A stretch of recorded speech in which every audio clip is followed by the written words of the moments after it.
कुर्बान मैं उसकी बख्शिश के, कुर्बान मैं उसकी बख्शिश के, मकसद भी जुबां पर लाया नहीं, बिन मांगे दिया और इतना दिया, दामन में हमारे समाया नहीं। बिन मांगे दिया और इतना दिया, दामन में हमारे समाया नहीं। दुनिया में सबसे उच्चतम स्थान है प्रार्थना का, लेकिन ध्यान रखना कि प्रार्थना कोई मांग नहीं है।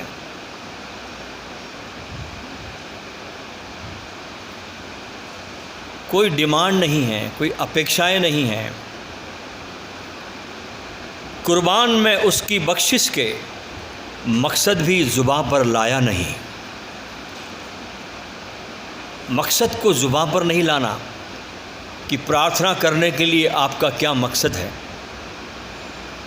जब आप मकसद नहीं लाते हो अपनी ज़ुबान पर और प्रार्थना में डूबते हो, तो बिन मांगे इतना दिया कि दामन में हमारे समाता नहीं। कहते ना, बिन मांगे मोती मिले। प्रार्थना जो है परमात्मा के प्रति अपने हृदय के भावों को प्रकट करने का एक माध्यम है। प्रार्थना आत्मा का भोजन है। ध्यान रखना, जैसे शरीर का भोजन है, मन का भोजन है, ऐसे आत्मा का क्या भोजन है? वो है प्रार्थना। आत्मा को खुराक मिलता है जब प्रार्थना में डूबते हैं आप। और इस प्रार्थना के भोजन को तैयार करने के लिए केवल मात्र भावनाओं की आवश्यकता है। इस आत्मा के भोजन को तैयार करने के लिए जो सबसे महत्वपूर्ण चीज़ है वो है आपकी भावनाएं, उसकी आवश्यकता है। और इस भावनाओं में डूबकर निकले हुए आपके आंसू, तो जब भावना में वास्तव में आप डूबते हैं, आंसू आएंगे ही। अगर आंसू नहीं आते तो समझना अभी मामला कच्चा है। इस भावनाओं में डूबकर निकले हुए आंसू इस भोजन को कच्चे से पक्का बना देते हैं।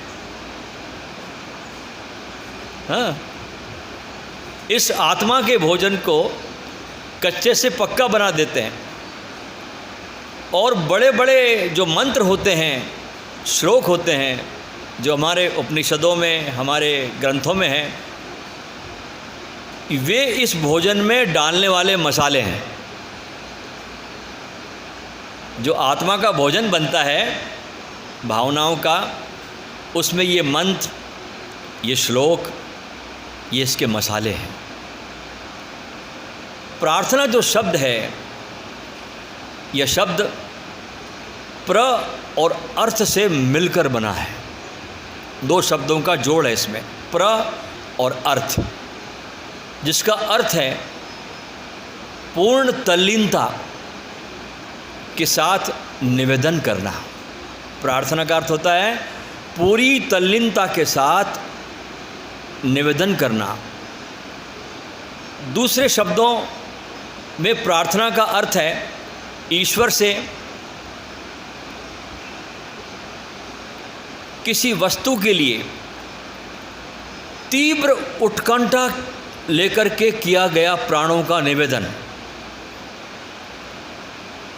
अभी तक हमारे लिए क्या है प्रार्थना?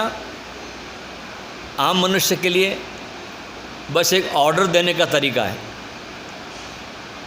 जिस तरीके से हम एक रेस्टोरेंट में जाते हैं, वेटर को ऑर्डर देते हैं, उसी तरह लोग मंदिर में जाकर भगवान के सामने खड़े होकर बस शुरू हो जाते हैं कि यह कर देना, वो कर देना, ये तुमने किया नहीं, यह तुम भूल गए, अब की बार भगवान मत भूलना। लेकिन प्रार्थना मांगना नहीं है। जब हम कहते हैं कि परमात्मा सब जानता है, एक तरफ तो हम ये भी कहते हैं कि प्रभु तुम सब जानते हो, फिर उसको कहने की क्या ज़रूरत है।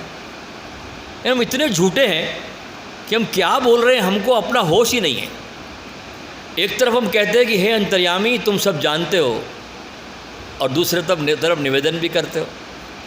परमात्मा हंसता होगा तुम पर, मुस्कुराता होगा। जब वो जानता ही है तो फिर मांगने की ज़रूरत क्या है। प्रार्थना तो जो भी हमें अब तक मिला है, और बहुत मिला, हर आदमी को उसकी औकात से ज़्यादा मिला। उसकी जितनी औकात है उससे उसको ज़्यादा मिला है। उसके प्रति बस थैंकफुल होना, आभारी होना है। अगर आपको ये सीखना है कि कैसे आभारी होना, कैसे थैंकफुल होना, तो सबसे पहले आपको अपने दिमाग को सेट करना होगा। क्योंकि ये दिमाग जो है आपका सदा कुछ न कुछ खामियां खोजता रहता है। दिमाग का काम है कमियां खोजना, खामियां खोजना। यह दिमाग का आपके स्वभाव है, खामियों को खोजना। तो आपको अपने ज़िंदगी के एटीट्यूड को पॉजिटिव करना होगा, और उसके लिए आपको एक विधि में जाना होगा, एक प्रयोग से गुजरना होगा कि कैसे आपका दिमाग पॉजिटिव बने। क्योंकि आज लोगों को हर पल, हर वक्त नेगेटिव विचार ज़्यादा आते हैं, पॉजिटिव आते नहीं। क्योंकि जिस माहौल में, जिस समाज में हम लोग जीते हैं, और जो बनाया मनुष्य ने इस समाज को, बेड़ा गर्क कर दिया। रात दिन भयभीत करने वाली समाचार, न्यूज़ें, अवैध संबंधों की टेलीविज़न पर आने वाली कहानियाँ, सब जैसे कोई बदला लिया जा रहा है मनुष्य से। और एक विधि से अगर आप गुजरो तो आपको बहुत फ़ायदा मिलेगा।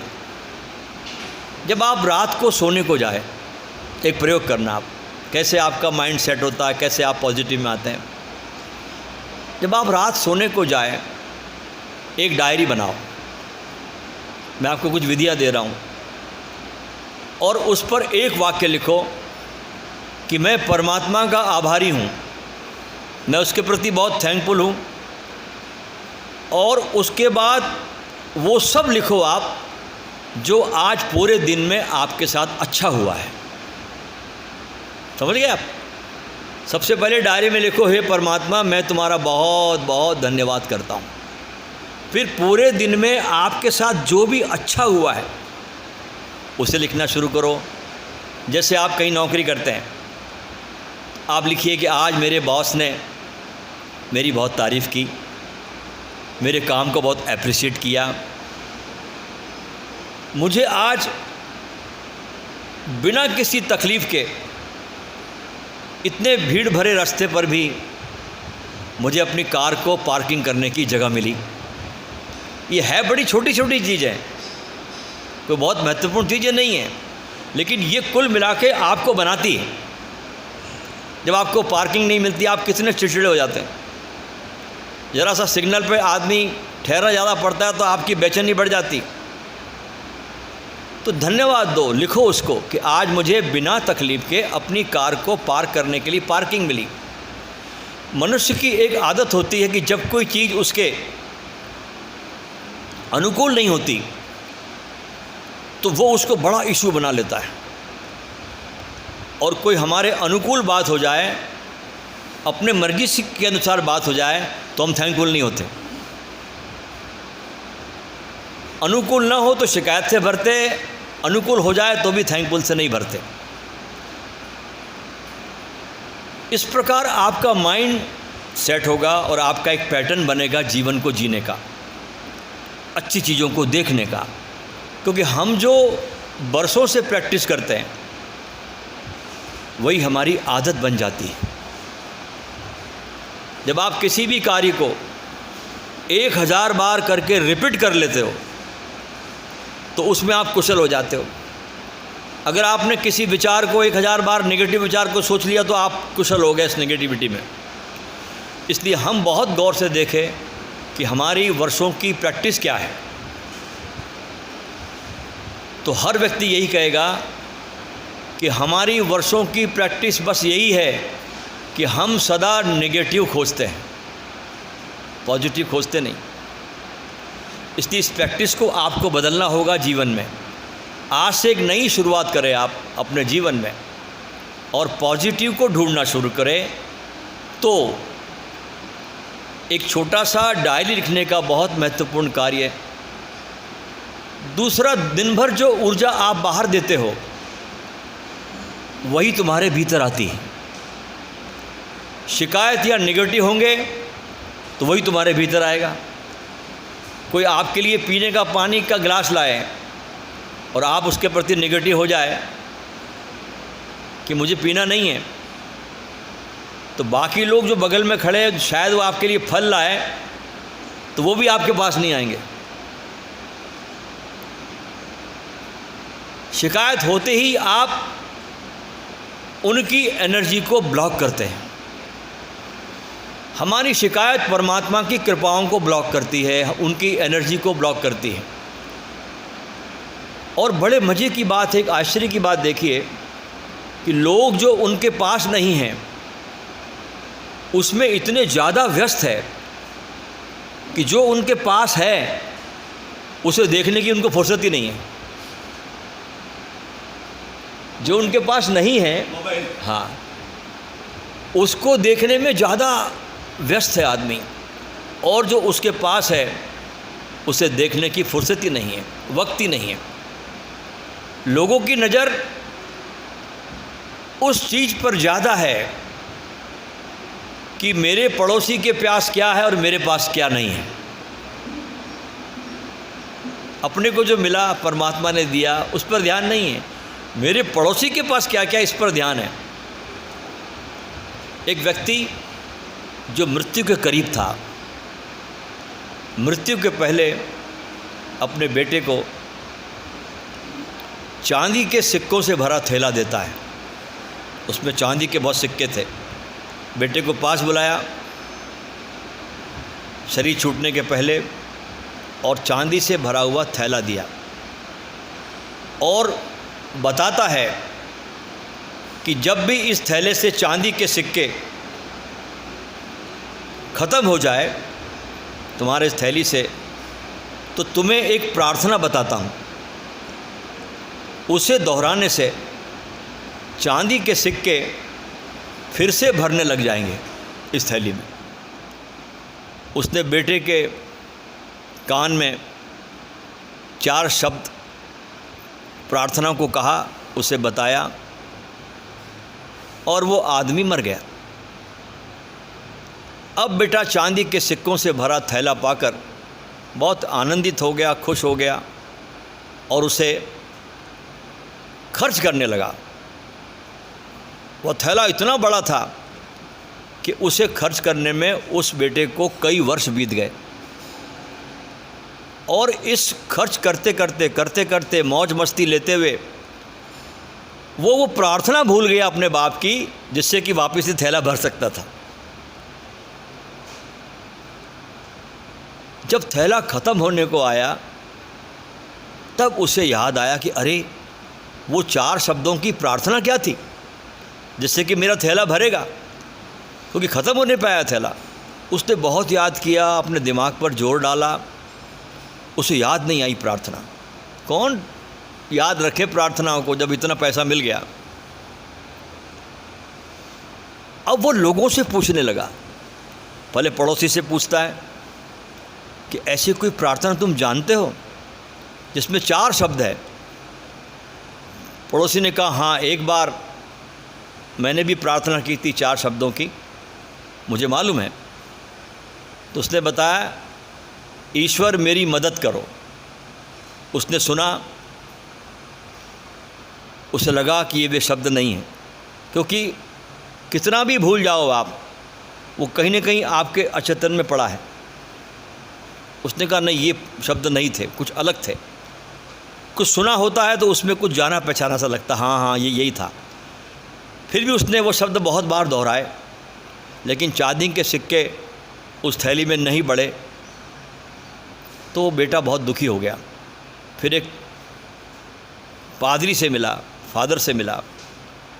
उसने बताया कि हाँ, मेरे पास प्रार्थना है 4 शब्दों की, उसे तुम कहो। उसने बताया, ईश्वर तुम महान हो।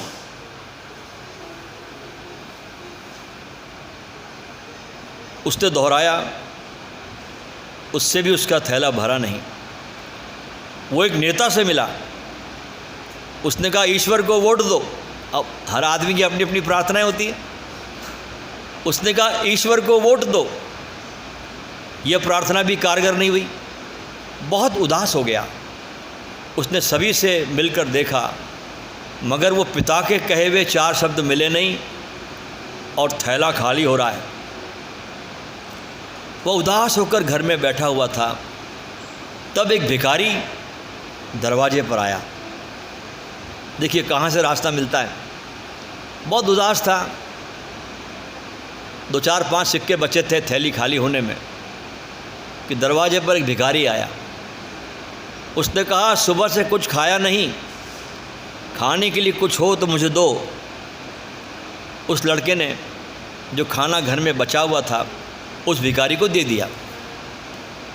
उस भिखारी ने खाना खाकर बर्तन वापस लौटाया और ईश्वर से प्रार्थना की, हे ईश्वर तुम्हारा धन्यवाद। अचानक वो लड़का चौंक पड़ा और चिल्लाया कि अरे यही तो 4 शब्द थे, यही तो 4 शब्द थे। उसने वे शब्द दोहराने शुरू किए, हे ईश्वर तुम्हारा धन्यवाद, और उसके सिक्के बढ़ते गए। इस तरह उसका पूरा थैला भर गया। इससे समझें कि जब उसने किसी की मदद की तब उसे वो मंत्र फिर से मिल गया, क्योंकि जिस चीज़ के लिए हम धन्यवाद देते हैं वह चीज़ बढ़ती है। ऊपर दी हुई कहानी से समझे कि हे ईश्वर तुम्हारा धन्यवाद, ये 4 शब्द नहीं, प्रार्थना की शक्ति है आपके भीतर। अगर ये 4 शब्द भी किसी को ज़्यादा लगते हो तो एक शब्द बोलो तो भी काम पड़ता है, धन्यवाद, धन्यवाद, धन्यवाद। हम सब मिलकर परमात्मा को धन्यवाद देना सीखें, उस ईश्वर को जिसने हमें जन्म दिया और उसने दी 2 बातें हमको। कौन कौन सी 2 बातें दी? पहली दी सांस का चलना, दूसरी सत्य की प्यास। 2 चीज़ परमात्मा ने तुमको दी है। एक क्या दिया है? सांसों का चलना, और दूसरी दी सत्य की प्यास। यही प्यास हमको खोजी से भक्त बनाती है।